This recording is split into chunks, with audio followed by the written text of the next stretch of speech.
नमस्कार, राजकारण सुपरफास्ट मध्ये आपल्या सगळ्यांचं स्वागत। घेऊया देशभरातल्या महत्त्वाच्या राजकीय बातम्यांचा वेगवान आढावा।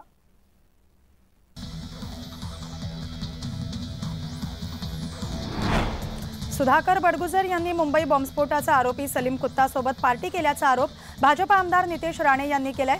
बडगुजर यांचे 1993 सालच्या बॉम्बस्फोट आरोपींशी काय संबंध आहेत याची चौकशी करा अशी मागणी राणेंनी केली। या प्रकरणाचा तपास करून योग्य कारवाई करण्याचे आश्वासन उपमुख्यमंत्री देवेंद्र फडणवीस यांनी दिले।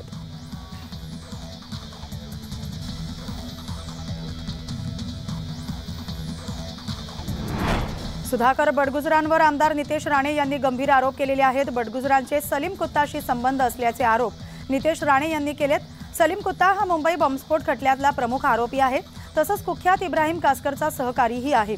सलीम कुत्ता हा पेरोलवर तुरुंगाबाहेर असताना बडगुजर यांनी कुत्तासोबत पार्टी केली असा आरोप नितेश राणे यांनी केला।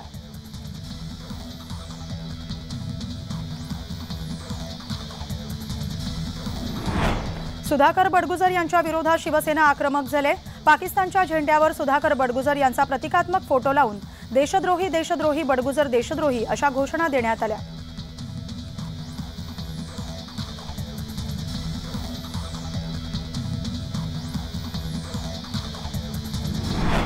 आमदार नितेश राणे यांच्या गंभीर आरोपानंतर उपमुख्यमंत्री देवेंद्र फडणवीसांनी बडगुजर प्रकरणाची सखोल चौकशी होणार असल्याचं सांगितले।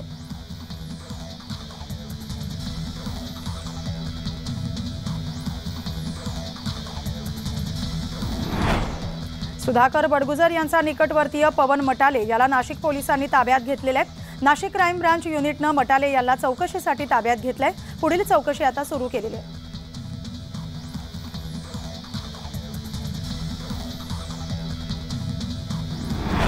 ललित पाटील प्रकरणात विधानसभेच्या पटलावर देवेंद्र फडणवीसांनी दिलेली माहिती ही खोटी आहे असा आरोप सुषमा अंधारे यांनी केलाय। नाशिकमध्ये ड्रग्सचा व्यवसाय ललित पाटील कोणाच्या आशीर्वादाने आणि राजकीय वरदहस्ताने चालवत होता या बाबी अजूनही गुलदस्त्यात आहेत असंही सुषमा अंधारे म्हणाल्या।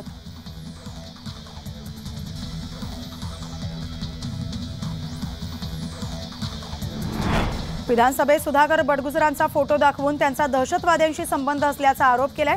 मात्र ज्या फोटोवरून नितेश राणेंनी हे आरोप केलेत तो फोटो दाऊदच्या नातेवाईकाच्या एका लग्नातील असून या लग्नाला भाजपचे अनेक नेतेही उपस्थित होते असं सुषमा अंधारे म्हणाल्या।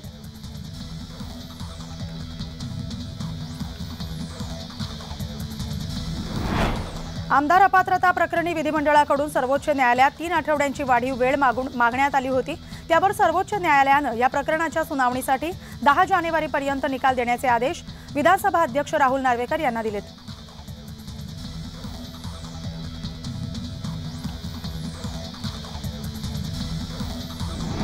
ड्रग्स प्रकरणावरून आता राजकारण होताना दिसतंय। ड्रग्स प्रकरणातील मुख्य आरोपी ललित पाटील प्रकरणी काहींनी राजकारण करण्याचा प्रयत्न केलाय असा थेट आरोप विधानसभेत फडणवीसांनी विरोधकांवर केलाय।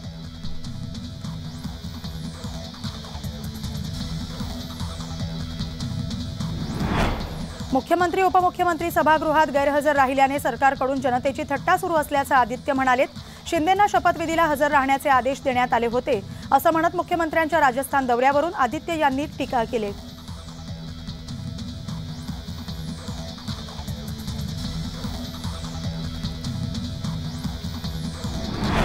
नागपुरातील हिवाळी अधिवेशनात विरोधी पक्षातील कोणत्याही आमदाराला निधी दिला गेला नाही।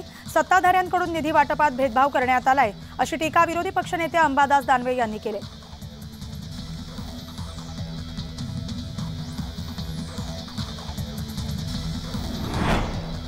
मराठी माणूस हे बिन भांडवलाचं चलनी नाणं वापरून तुम्ही एक उद्योग बराच काळ चालवताय। या उद्योगाची रेंज पाटणकर मेहुणे ते पार पत्राचाळीपर्यंत पसरलेली अलीकडे सगळ्या मराठी जनतेने पाहिले। तुमच्या या उद्योगशीलतेचे एडीने दखल घेतल्यामुळे आपण तुरुंग भूषण पुरस्कारही मिळवलात। आता आपले उद्योग उघडे पडतील या धास्तीने भाजपा विरोधात कांगावा केला जातोय अशी टीका चित्रा वाघ यांनी केली।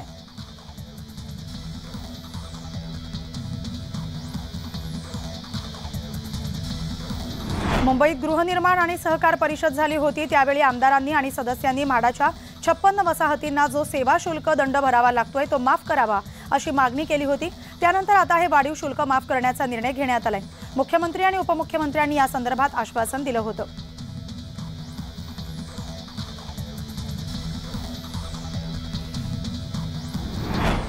मराठा आरक्षणासाठी मनोज जरांगेंनी सरकारला 24 डिसेंबरपर्यंत वेळ दिला होता। सरकारच्या वतीनं तसं लेखी आश्वासन जरांगेंना देण्यात आलं। त्यामुळे या आश्वासनानुसार सरकारनं काय केलं ते 17 डिसेंबरपर्यंत सांगावं, नाहीतर तुमचा आमचा संबंध संपला असा इशारा जरांगेंनी सरकारला दिलाय।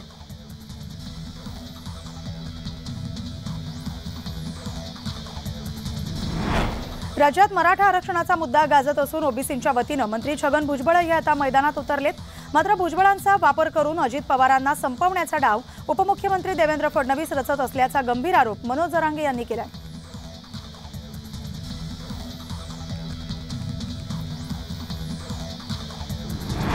अमरावतीत आंतरराष्ट्रीय हरिभक्त श्री पंडितजी मिश्रा यांचं शिवमहापुराण कथेचं आयोजन करण्यात आलंय। 16 डिसेंबर ते 20 डिसेंबर या कालावधीत हा कार्यक्रम होणार आहे। त्यानिमित्त आज अमरावतीच्या जिल्हा स्टेडियममधून राणा दाम्पत्याच्या उपस्थितीत भव्य कलश यात्रा काढण्यात आली। ही कलश यात्रा जवळपास 10 किलोमीटर पायदळ निघाले छत्री तलावामध्ये जाऊन ही यात्रा पोहोचणार आहे। या कलश यात्रेत संपूर्ण महाराष्ट्रातून भाविक दाखल झाले होते।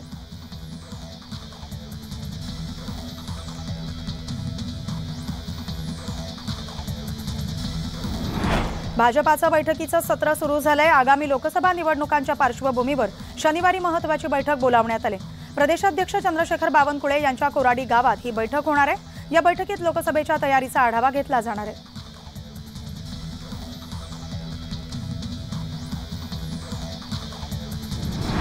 राज्यातील अनेक प्रश्नांच्या समाधानासाठी राज्याचे मुख्यमंत्री एकनाथ शिंदे, उपमुख्यमंत्री देवेंद्र फडणवीस, अजित पवार हे दिल्लीला जाऊन अमित शहांची भेट घेणार होते। मात्र त्यांचा हा दौरा रद्द झालाय।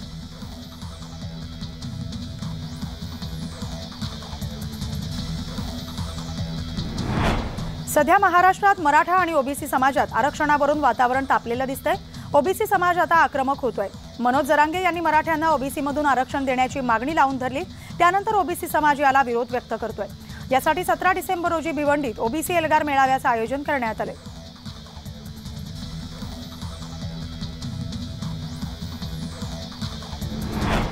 ब्राह्मण समाजासाठी भगवान परशुराम आर्थिक विकास महामंडळ स्थापन करण्यात यावं या मागणीसाठी दीपक रणनवरे यांनी अन्नत्याग आंदोलन सुरू केले। याची दखल घेऊन सरकारनं ब्राह्मण समाजाच्या शिष्टमंडळाला विशेष बैठकीसाठी नागपूरला बोलावण्यात आलं होतं। यावेळी मुख्यमंत्री एकनाथ शिंदे यांनी महामंडळ स्थापन करण्याची घोषणा केली।